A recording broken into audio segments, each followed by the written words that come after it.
Môre, dis Saterdag die 27ste September en ons gaan vir 'n paar dae stil staan by Psalm 78. En ons gaan lekker praat oor iets baie prakties uit die woord vandag en dit is van God se plan tot waar ons vandag staan. Nou in Psalm 78 vers 4 sê letterlik: sal ons nie verberg vir hulle kinders nie, maar aan die volgende geslag vertel die roemryke dade van die Here en sy mag en sy wonders wat hy gedoen het. En jy moet mooi verstaan, God het gesê, vertel van my waarheid, met diepte.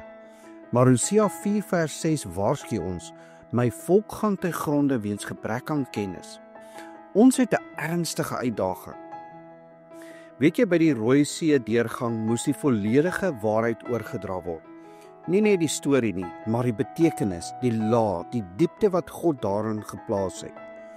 In 1 Korintiërs 1 vers 18 staan daar geskrywe, want die woord van die kruis is wel dwaasheid vir die wat verlore gaan, maar vir ons wat gered word, is dit die krag van God.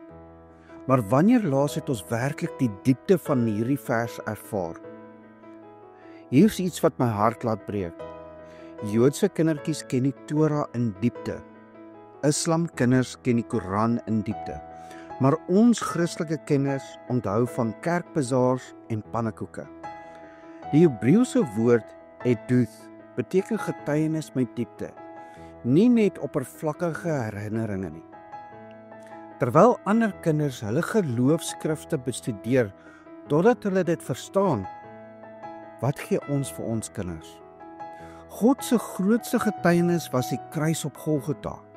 Terwyl ander se kinders hulle boeke in diepte ken ons kinders die kruis in diepte, of net die kerk se sosiale kalender.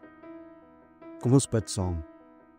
Hemelse Vader, dit breek my hart dat ander se kinders hul geloof in diepte ken, maar ons Christelike kinders onthou net van kerkaktiwiteite. Skep in ons elkeen en ons kinders 'n ware hongerte na die diepte van u woord.